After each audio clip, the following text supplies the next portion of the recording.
Copy को submit करने से पहले तो सबसे हाईलाइटेड टिप्स में एक रखूंगा मैं कि कई लोग कहते हैं कि कॉपी भरने से कोई फ़र्क नहीं पड़ता है। तो एक्चुअली बताऊं तो आज की वीडियो में मैं बात करूंगा कि कॉलेज के एग्ज़ाम्स में, यूनिवर्सिटी के एग्ज़ाम्स में हम लोग कैसे अच्छा स्कोर कर सकते हैं। राइटिंग स्किल्स के बारे में बात करूंगा कि आपको कैसे कॉपी लिखनी है, कैसे पूरी गाइड मैं आपको इस वीडियो में दूंगा। तो वीडियो को मेक श्योर कि लास्ट तक आप लोग देखें। तो चलिए शुरू करते हैं बिना किसी देरी के। तो पहले आप ये समझ लीजिए रोहित शर्मा ने कितनी मेहनत की है उस सिक्स को मारने के लिए। ये हमको जब भी पता चलता है जब वो सिक्स मारता है। आपने कितनी मेहनत की पूरे सेमेस्टर, उससे नहीं फ़र्क पड़ता है। फ़र्क उससे पड़ता है कि आपने एग्जाम्स के दिन कितना उसमें लिखा और किस तरीके से लिखा। तो इसी के बारे में मैं आज बात करूँगा कि कैसे आप मैक्सिमम आउटपुट निकाल सकते हैं कम पढ़ाई के बाद भी। कई लोग एग्जाम्स के दिन से एक दिन पहले डरे हुए होते हैं, मेरा एग्ज़ाम कैसा होगा। कई लोग चिल कर रहे होते हैं और चिल करने के बाद भी बढ़िया स्कोर कर देते हैं। और कुछ लोग को टेंशन रहती है कि क्या होगा, कैसे होगा।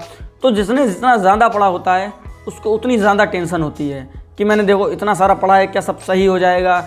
और ज़्यादातर फर्स्ट सेमेस्टर, सेकंड सेमेस्टर वालों को ये दिक्कत रहती है, उसके बाद तो ये दिक्कत नहीं रहती है। और कुछ लोग इसमें ऐसे भी होते हैं जो पहले नहीं उनको याद आता है दिमाग में, और जैसे ही पेन और कॉपी हाथ में पकड़ी तो सारा याद आना शुरू हो जाता है, जो कि लिख देते हैं, जो कि मेरी तरह है।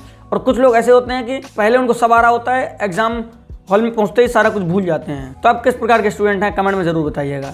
सबसे पहले तो आप एग्जाम हॉल में टाइम पर जाइए और वॉच पहन के जाइए, जिससे कि आप देख सकें कि कितना टाइम हमारे पास बचा हुआ है, किस प्रकार से हमको क्वेश्चन सॉल्व करने हैं। तो क्यों, और जब लेट हम लोग पहुंच जाते हैं एग्जाम हॉल में तो शुरुआत से ही लेट हो जाता है, तो हमको ऐसा लगता है कि जल्दी जल्दी करें या कैसे करें, मतलब सब माइंड डिस्टर्ब हो जाता है, फिर अच्छे से पेपर नहीं हो पाता है। तो इसलिए आप पहले तो टाइम पे जाइए। और यूनिवर्सिटी एग्ज़ाम्स की जो कॉपी होती हैं आगे फ्रंट पेज, उसमें काफ़ी ध्यान से भरना होता है। तो आप रोल नंबर, एनरोलमेंट नंबर और जो भी कुछ कॉलम्स होते हैं उनको बहुत ध्यान से भरें। कई बार लोगों को उसे भरने में बहुत दिक्कत हो जाती है। मैं फर्स्ट टाइम गया था तो मुझे टीचर से 4 बार पूछना पड़ा था कि कैसे भरा जाए। तो आप भी 4 बार पूछ लीजिए, पर उसमें कुछ गलत मत करिए, क्योंकि ये ध्यान रखिए यूनिवर्सिटी एग्ज़ाम्स में आपको कॉपी दूसरी नहीं मिलती है। अगर आपने उस पर अपना रोल नंबर डाल दिया तो अब उसी कॉपी में आपको लिखना पड़ेगा। और ये भी ध्यान रखना है आपको कॉपी बी भी नहीं मिलती है, एक ही कॉपी में आपको लिखना पड़ेगा। तो आप ऐसा ना समझें कि बहुत कुछ लिख दें आप अगर स्पीड में। हालांकि 33 पेज या फिर 28 पेज की कॉपी आती है। ऐसा नहीं है कि आप 3 घंटे में बहुत कुछ भर देंगे, पर फिर भी अगर आप सोचते हैं कि बहुत कुछ भर दें तो ये सोच के चलिएगा कि आपको बी कॉपी नहीं मिलेगी अगर आपके क्वेश्चन छूट जाएँ या फिर आपका पूरा हो जाए। तो इस बात का आपको माइंड ज़रूर ध्यान रखना पड़ेगा। तो यहाँ पर 2 प्रकार के एग्ज़ाम पेपर आते हैं। पहला, जिनके में अगर सब्जेक्ट में 5 यूनिट हैं तो यूनिट वाइज क्वेश्चन दिए गए होते हैं। फर्स्ट यूनिट से, सेकंड यूनिट से, थर्ड यूनिट से, हर यूनिट से क्वेश्चन दिए गए होते हैं और उनमें से करने होते हैं।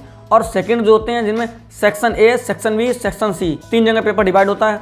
पहला जो होता है 3 नंबर के 5 क्वेश्चन होते हैं, जो कि हो गया 15 नंबर। सेक्शन बी होता है जिसमें कि आपको 7.5 वाले 2 करने होते हैं, तो हो गया 15 नंबर। हालांकि ऑप्शन में 3 दिए जाते हैं, आपके में 4 दिए जा सकते हैं, वो हो गया 15 नंबर। 15 30 नंबर। अब सेक्शन सी आता है, इसमें लॉन्ग आंसर होते हैं 15 नंबर के 3 क्वेश्चन, जो कि हो गया 45। तो ऐसे 75 नंबर का पूरा क्वेश्चन पेपर बनता है। मेरा भी ऐसा ही क्वेश्चन बना था, इसलिए ये मैं आपको ज़्यादा डिटेल में बता पा रहा हूँ। अब जिनका यूनिट वाइज है तो वो ऐसा नहीं है पूरा पेपर शुरुआत में पढ़ें, क्योंकि पूरा पेपर अगर यूनिट वाइज जिनका है वो स्टार्टिंग में ही पढ़ लेंगे तो अगर मान लीजिए 4th या 5th यूनिट का भी उनको कुछ नहीं आता है तो दिमाग में टेंशन हो जाएगी कि अरे ये तो मेरे को आता ही नहीं है, तो पूरे पेपर एफिशिएंसी से नहीं लिख पाएंगे। तो यहाँ पे मैं रिकमेंड करूँगा कि आप यूनिट 1 के क्वेश्चंस पढ़े, आप लगा दीजिए। यूनिट 2 के क्वेश्चंस पढ़े, उसको आप सॉल्व कर दीजिए। इस प्रकार से आपको सारा लेके चलना है। और टाइम को भी पहले ही डिवाइड कर लेना है। टाइम को कैसे डिवाइड करना है, जो कि टाइम से पहले आपका हो जाए और कॉपी भी अच्छे से आप लिख दें, उसके बारे में आगे बात करेंगे। अब बात करते हैं जिनका सेक्शन वाइज होता है, जो कि मेरा था। Section A, section B, section C. Very short question होते हैं सेक्शन ए में, सेक्शन बी में शॉर्ट क्वेश्चन होते हैं, सेक्शन सी में लॉन्ग क्वेश्चन होते हैं। तो आप इसमें तो आप पूरा पेपर पढ़ लें और सेक्शन वाइज करें, क्योंकि कॉपी चेक करने वाले को आपको इंप्रेस भी करना है। अगर आपने सेक्शन ए का 1 कर दिया, सेक्शन सी का 1 उठा लिया, सेक्शन बी का 1 उठा लिया, तो कॉपी चेक करने वाले को दिक्कत होगी, तो आपको ज़्यादा अच्छे मार्क्स हो सकता है ना दे। तो आप सेक्शन वाइज अगर कायदे से चलेंगे, देखिए पहले तो प्रीफर करिए कि आप सेक्शन ए ही पहले करें, फिर सेक्शन बी करें, फिर सेक्शन सी करें। अगर किसी कारण आपको क्वेश्चन आगे पीछे करने भी है तो आप सेक्शन ही आगे पीछे कर दीजिए। आपने सेक्शन बी उठाया तो आप सेक्शन बी के ही सारे क्वेश्चन करिए, सेक्शन सी उठाया तो सेक्शन सी के ही सारे क्वेश्चन करिए, सेक्शन ए उठाया उसमें ही सारे क्वेश्चन करिए। ऐसा मत कर दीजिएगा भूल के भी कि सेक्शन ए के 2 क्वेश्चन करिए, फिर एक सी का उठा लिया, फिर बी का उठा लिया, तो चेक करने वाला पूरा कंफ्यूज हो जाएगा, फिर आपको मार्क्स थोड़े कम देगा और कॉपी भी अच्छी नहीं लगती है। नेक्स्ट मैंने देखा कुछ बच्चे जाते जाते पहले तो रिलैक्स रहते हैं आधा 1 घंटे की, अरे अभी तो बहुत टाइम बचा हुआ है, पर आपको रिलैक्स बिल्कुल नहीं रहना है। आपने कॉपी पकड़ी, वहाँ पर अपना रोल नंबर, एनरोलमेंट नंबर और जो भी कुछ फिल करना है सब्जेक्ट वगैरह उसको फिल किया फटाफट। पहले एग्जाम में तो टीचर से 50 बार पूछ लेना है, लेकिन उसको गलत नहीं कुछ भरना है। उसके बाद तो आप एक भर लेंगे, फिर तो आगे के आपके लिए आपको अंदाज लग ही जाएगा। इसलिए आप कॉपी को बहुत ध्यान से भरें। उसके बाद रिलैक्स बिल्कुल नहीं रहना है, आपको फटाफट पकड़ते ही स्टार्ट कर देना है कॉपी। ये समझ लीजिए कि मेरे पास 3 घंटे नहीं, मेरे पास 2 घंटे हैं, इस प्रकार से फटाफट करिएगा। ये चीज़ पहले चेक कर लीजिए कॉपी पर। आगे जैसे लिखा है आपके में कि 32 पेजेस हैं, तो कॉपी में पूरे चेक कर लीजिए एक बार लिखने से पहले कि इसमें एक्चुअल में 32 पेज ही हैं। कभी ऐसा हो जाता है कि 32 पेज लिखा है, अगर बाई चांस, मतलब रियर केस में ये होता है, फिर भी मैं आपको बता दे रहा हूँ।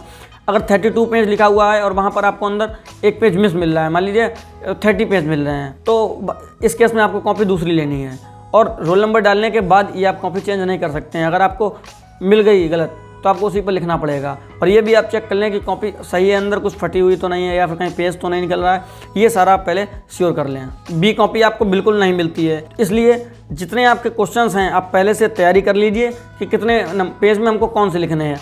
हालांकि बी कॉपी नहीं मिलती है, ये कोई बड़ा इशू नहीं है, क्योंकि 32 पेज लिखना बहुत बड़ी बात हो जाती है 3 घंटे में एग्जाम्स में। तो अब बात करते हैं, कई लोग कहते हैं कि एग्जाम्स में कॉपी बहुत भर दीजिए, कई लोग कहते हैं कि कॉपी भरने से कोई फ़र्क नहीं पड़ता है। तो एक्चुअली बताऊं तो कॉपी भरने से फ़र्क पड़ता है, मतलब हद से ज़्यादा नहीं भरना, लेकिन हाँ कॉपी भरने से फ़र्क पड़ता है। कॉपी आपको यूनिवर्सिटी एग्जाम्स में भरनी होती है थोड़ी, तो आप पहले से ही सेट हो जाइए कि कितना भरना है। देखिए 32 पेज की अगर कॉपी आती है तो आप 28 पेज का तो लगभग एस्टिमेट बना के माइंड में ले जाना। जो 3 नंबर वाले क्वेश्चन हैं वो आप 1 पेज में करिए, तो ऐसे करके ये 5 क्वेश्चन होंगे, तो आपके ये 5 पेज भर गए। 7.5 वाले क्वेश्चन जो है वो आपको करना है 3 पेज में एक, तो ये 2 होते हैं, तो इसमें आपके 6 पेज भर गए। 6 पेज इसमें और 5 पेज इसमें, तो आपके 11 पेज भर चुके हैं। अब बचा सेक्शन सी, जिसमें है 15 नंबर के क्वेश्चन। इसमें आपको 3 क्वेश्चन करने होते हैं और 5-5 पेज इसमें आपको कवर करने हैं, तो ये हो गया 15 पेज का हो गया सेक्शन सी, और ए और बी मिला के हो गया 11 पेज। तो इस प्रकार से 26 पेज आपके कवर हो गए। तो अगर आपकी 32 पेज की भी कॉपी आती है तो भी अगर आप 26 पेज का एस्टिमेट बना के ले जाएंगे तो भी अच्छा रहेगा। और अगर आप, ये नहीं है कि मतलब मैंने बता दिया कॉपी में इतना भरना है, तो ऐसा नहीं है कि आप बिना ही पढ़े सब कुछ भरते चले जाएं, पर आपको कॉन्टेक्स्ट तो मालूम होना चाहिए कि किसके अंदर क्या लिखा है। कुछ लोग तो एक्सपर्ट होते हैं कि भाई 1 लाइन बता दे, बाकी 2 पेज तो मैं भर दूंगा, तो ऐसे लोगों को कुछ ज़्यादा बेनिफिट मिल जाता है यूनिवर्सिटी एग्जाम्स में। पर ऐसा नहीं है कि आपको बिल्कुल कुछ नहीं आता है और आप खाली भर देंगे तो आपका काम चल जाएगा, ऐसा बिल्कुल नहीं है। आपको पढ़ाई करके तो पहले ही जाना है। ये तो सबसे हाईलाइटेड टिप्स में एक रखूंगा मैं कि पढ़ के तो जाना ही है, क्योंकि पढ़ के नहीं जाएंगे तो आप कॉन्फिडेंट ही नहीं रहेंगे। कॉन्फिडेंट ही नहीं रहेंगे तो क्या ही पेपर करेंगे, क्या ही एग्जाम्स देंगे। तो इसलिए जितना आने वाला है उतना आपको कवर करके तो जाना ही है। और लोग कहते हैं कि एक दिन पहले क्या ही पढ़ लोगे, तो मैं कहता हूँ आपने पहले कितना भी पढ़ रखा है, आपका पूरा सिलेबस तैयार है तो आप रिवीजन करिए। अगर आपका थोड़ा तैयार है तो एक दिन पहले, तो कुछ ज़्यादा कठिन टॉपिक हैं आपके छूट गए हैं तो एक दिन पहले मत देखिए उसको, क्योंकि एक दिन में क्या कर लेंगे। जो आप एक दिन में कर सकते हैं उसको कवर करिए और पुराना जो कुछ आप पढ़ चुके हैं उसको रिवाइज करिए। तो इसलिए एग्जाम्स के एक दिन पहले मैं तो ज़रूर पढ़ता हूँ, अच्छे से पढ़ता हूँ, तो अब वो भी आपको ध्यान देना पड़ेगा।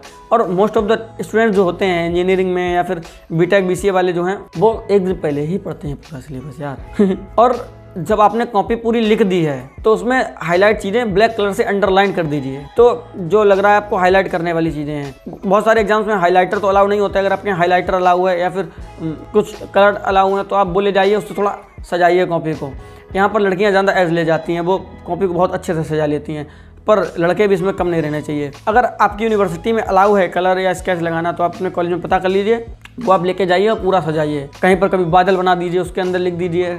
कहीं पर आप कोई चीज़ एक्सप्लेन कर रहे हैं तो उसको जितना ग्राफ में एक्सप्लेन कर सकते हैं उतना अच्छा है, क्योंकि ग्राफ बनाइए, डायग्राम बनाइए, इसका ज़्यादा इम्पैक्ट पड़ता है। जिससे आदमी को, जिससे चेक करने वाले को पूरा पढ़ना नहीं पड़ेगा। जैसे किसी चीज़ के 3 पार्ट हैं तो ऊपर आपने लिखा, उसके डायग्राम बना दिया आपने, तो हो सकता है वो आपको थ्योरी पढ़े बिना डायग्राम देख के आपको बहुत अच्छे नंबर दे देगा। तो डायग्राम पर भी आपको मेन ध्यान देना है और अंडरलाइन करनी है। और स्केच वगैरह अलाउ है तो आपको कलर से थोड़ा डेकोरेट कर देना है। पर ये ध्यान रखिएगा, कई बार लोग साइड में इधर मार्जिन खींच दिया, उधर मार्जिन खींच दिया, कॉपी छोटी सी बीच बताते हैं उसमें लिखते हैं। ऐसा लोग करते हैं कॉपी पेज भरने के लिए। ऐसा नहीं करना है, क्योंकि चेक करने वाले को भी तो मालूम है तुमने दोनों साइड बॉर्डर बना दिए, बीच में लिखा ही क्या है।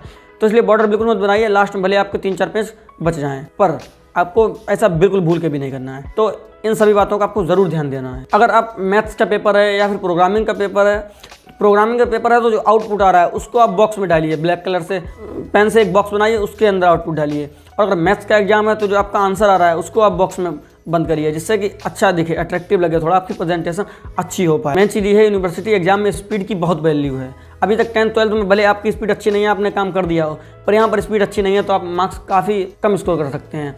क्योंकि मेरे ही कई फ्रेंड्स हैं जो कि बहुत अच्छे पढ़ाई में थे, पर उनके स्लो लिखने के चक्कर में पूरा टाइम निकल गया, लास्ट में उनको बहुत जल्दी जल्दी करना पड़ा और कई सारे क्वेश्चन कुछ छोड़ भी देने पड़े। तो यहाँ से एक चीज़ और आपको समझ लेनी है कि स्पीड तो आपकी शुरुआत से ही अच्छी होनी चाहिए, रिलैक्स बिल्कुल होना ही नहीं है। नेम डाला, रोल नंबर वगैरह पेज फिल किया, उसके बाद तुरंत शुरू हो जाना है। उसके बाद पानी पीने के लिए भी नहीं उठना है, पानी की बोतल भी साथ ही ले जाइए, मैं तो कहता हूँ, उठना बिल्कुल ना पड़े। और लास्ट में आपने कॉपी लिख दी है, उसके बाद ओवर कॉन्फिडेंट में नहीं कि मैंने सब सही लिखा है। आप कॉपी को सबमिट करने से पहले एक बार चेक जरूर कर लीजिए, और टाइम के अकॉर्डिंग आप अगर चलेंगे तो आपका इतना टाइम बच जाएगा आराम से कि आप कॉपी चेक कर सकते हैं। मुझे 3 घंटे ऐसा नहीं लगता है कि कम है। हाँ, अगर कुछ आप थोड़ा स्लो लिखते हैं तो आपके लिए बहुत कम हो सकते हैं, तो इसलिए आपको स्पीड पर अभी से ध्यान दे देना है, क्योंकि अभी लगभग नवंबर लास्ट में एग्जाम होंगे, किसी के दिसंबर में एग्जाम होंगे, तो जब तक आपको इस पर भी फोकस कर देना है। और कुछ मेरे फर्स्ट सेमेस्टर के ही जूनियर्स हैं जो कि पूछ रहे थे कि क्या स्पेलिंग मिस्टेक से फ़र्क पड़ता है, तो मैं बता रहा हूँ कि अगर आपकी स्पेलिंग अच्छी है, पहले से ही आपकी वोकैब अच्छी है तो अच्छी बात है, पर ऐसा नहीं आपकी अभी 1.5 महीना बचा हुआ है, आप वोकैब को मजबूत कर रहे हैं, उसको मत करिए, कोई उससे ज़्यादा इंपैक्ट नहीं पड़ता है। अगर ये वीडियो आपको थोड़ी भी हेल्प करी हो तो वीडियो को लाइक करिएगा और कमेंट करके जरूर बताइएगा वीडियो कैसी लगी। और जब तक के लिए मिलते हैं किसी नेक्स्ट वीडियो में एक शानदार टॉपिक के साथ। अगर आप चाहते हैं कोई ऐसा टॉपिक है जो मेरे को कवर करना चाहिए तो आप कमेंट में जरूर बता सकते हैं। Bye bye, take care. तब तक के लिए keep learning, keep exploring. Bye bye.